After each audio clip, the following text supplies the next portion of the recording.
Hey guys, here's another video. This is my top 20 albums of 2023. The first 10 I don't have on physical format, so I'm going to go through these kind of quick. At number 20, we have Akitsa Devenir Le Diable. Excellent raw black metal from Canada. They never disappoint. At number 19, we have Cal Decapitation with Terracite. Probably my favorite death metal album of the year. Those guys, they're just so good, every release. Panopticon, The Rime of Memory, just came out recently. I was very pleasantly surprised by this one because the last two I didn't enjoy that well, but the vocals are great, and the song composition is great too. At number 17, we have Ahab with The Coral Tombs. I'm not a huge Funeral Doom fan, but I love Ahab. I love their nautical atmosphere. It's just so well done. Number 16, we have Urfoss with Untergang. It's their last album, unfortunately, but they did make a very good album. I don't know if it's my favorite by them, but it's definitely a memorable one.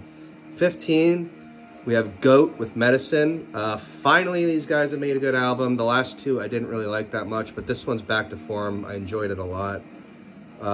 14, we have Marduk with Memento Mori. I didn't think that was going to be on the list, but god damn, they made a fucking ripper of an album. Belgian black metal, for those of you who don't know. 13, we have Witch's Tears from Massachusetts with Living with Fear.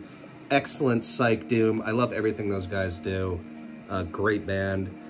At number 12, we have Geobia with Acid Disorder. Amazing space rock. I think they're from Germany. I don't know, but a really, really good album. And then 11 is At the Altar of the Horned God with...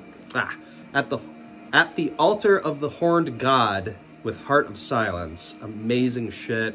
It's got like elements of like high lung in it, but the black metal is just so fucking perfect. So anyway, after that, number 10 goes to Helicon, or Helicon, off Fuzz Club Records. This is their third album. Amazing shit. I think about half of it is instrumental, which at first was a little off-putting, and the other half has vocals. But yeah, no, after a couple listens, this really sank in. These guys never disappoint. Excellent stuff. I don't think I like it as much as their last album, but it's really great. You have Heliconia, Chateau H, Tay the Moon. There's a lot of really good songs in here. Excellent psych rock.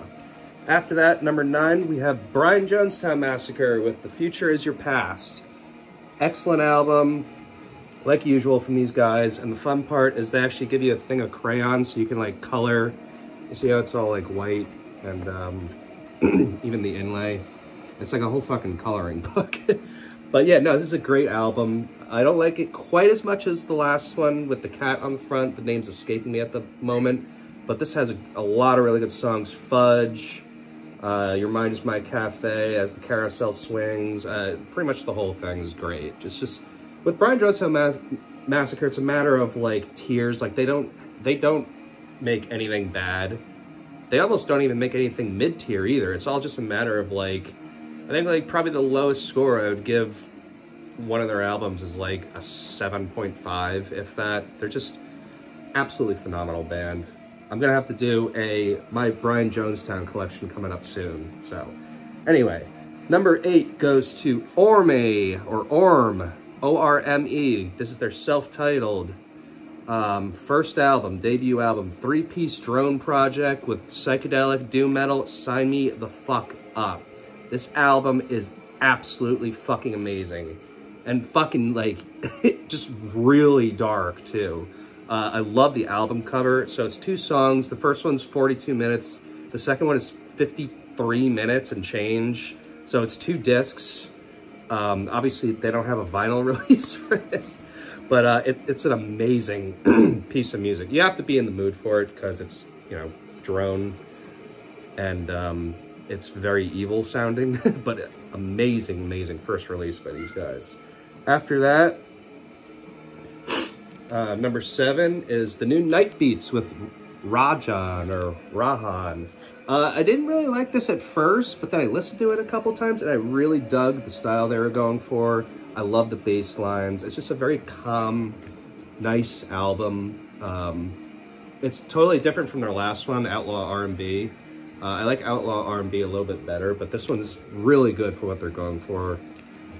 It's very calm, I guess it's like, I'm not that familiar with the style they go for on here. I guess it's like R&B, but there's some psych thrown in, you know, there's some classic licks and shit that are like signature night beats. Just a really, really, very, very solid album.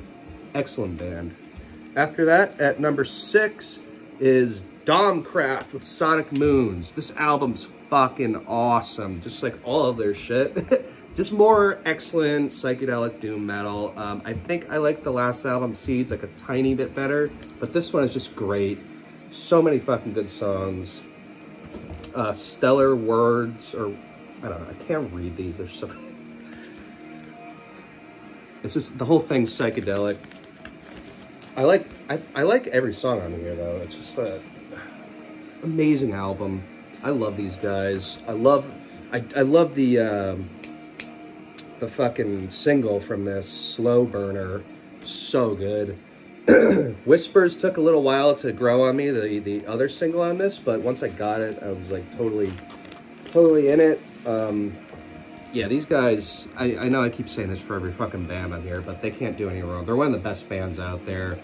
They're one of the ones keeping the doom metal flame lit for me. You know, there's so much shit out there, but these guys, you know, every time there's a new release, you can always expect quality.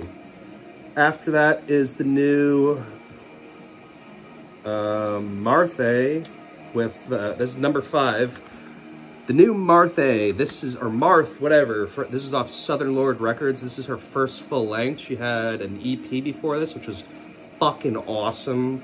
And I kicked myself for not picking that up when I had the chance to, because now it's sold out in all formats, which fucking sucks. But this album is so fucking good. And she plays all of the instruments. It's, quite frankly, fucking blew me away. The first 4, this is a 6-track album. The first 4 songs on here, 10 out of 10.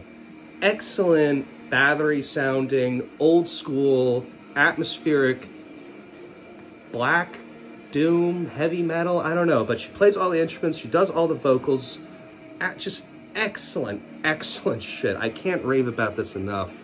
Now, when it gets to the 5th song is good. It's not as amazing as the last 4, and then the last song is a cover of a Susie and the Banshees song, which is like fine. It's only 4 minutes, passes by. It's not amazing, but goddamn, the vast majority of this is like, this is like one of my new favorite bands. Honestly, I think she just is excellent at everything she does, and that's including the EP before this and all the rest of it. I can't wait to see what these guys do in the future. If she plays live, I'll definitely catch that. Can't recommend this enough. Marth, Further in Evil. And then number 4, we have Resin's latest one with Solace. First of all, how fucking sick is that artwork? I mean, does it get any fucking cooler than that? Like, but yeah, that aside, these guys fucking deliver with this. And I love everything by Resin. I think everything they've ever done is amazing. That collaboration they had with Vinvam Sabafe or whatever, I thought was kind of I was a little lukewarm on that. But this album is just, oh my God, every song on here. This is one of those few times where I totally accept a band having like excellent production. I wouldn't say it's definitely polished, but it's not like annoyingly polished. It just complements all of the riffs perfectly. Like, especially the first song towards the end, they have that prolonged doomy riff. Oh man, it's just, and it was tough to say this too, because like I said, I love all of their shit, but this is definitely their best work so far. Just excellent, amazingly written songs, psychedelic moments, vocals, everything you want. Amazing shit. And after that, at number 3, I didn't get the vinyl version of this, but Bees Made Honey in the Vein Tree. God damn, these guys outdid themselves on this album. I mean, it's a long fucking listen. I think it's like over, I think it's right at like 80 minutes, or maybe it's more, I don't know, because it's only 1 CD in here now that I think about it, but I definitely remember it being very long, but every song flows into one another. It's a fucking journey. So there's a lot of influence, but there's also a lot of like drone influence, which is like right up my fucking alley. A lot of meditative shit. Like I said, a lot of drone, just so many good songs on here. Scouring the Land is easily my favorite. I love the delay riff at the end and all that shit. Title track, Divergence, Threat, just the whole fucking thing is just amazing. And yeah, like I said, I didn't get the vinyl version, but just the CD one. I'm definitely gonna get the vinyl version at some point when I have the money for it, but definitely check these guys out if you haven't. Excellent fucking shit, man. And the album before this, too, is amazing. I think that's pretty much all they have. They have a live album. The first album I was kind of lukewarm on, but this and the album before it, I can't wait to see what these guys do in the future. Just amazing, man. So, after that, last two here. Acid King, Beyond Vision. This was my #1 for the longest time of the year, up until like a month or two, or no, it was like 2 or 3 months ago. Oh, I love this album. I can't say enough good things about it. I've been a diehard Acid King fan since I was like fucking 20, 21, so I guess there's like a little bit of bias there. I love Lori's vocals. I love the riffs she comes up with. I love their feel, their sound, everything. I think they're just one of the best bands like ever. And well, to be perfectly honest, the one they released before this, Middle of Nowhere, Center of Everywhere, or vice versa, whatever, I was a little about. The first half of it I felt was like really sloppy and just kind of didn't have that atmosphere that they usually bring forth. And then the second half was great. So it was a good album, but it wasn't amazing. It's not like 3 or Bussy Woods, but when they released this, I was like, oh, this is so I mean, every song on here, this is another one where half of it is instrumental and half of it is with vocals. But it doesn't matter because Lori knows how to write a fucking song. And yeah, it might be minimalistic. It might be kind of a little one-dimensional in its own right, but it doesn't matter because the atmosphere... Name me another band that sounds like Acid King, because you're not going to be able to. And this one is especially unique because they go for a more space sound, which I guess they kind of toyed with in the album before this, except for this is more refined. This is like, I don't know, I couldn't have been more happy with this album.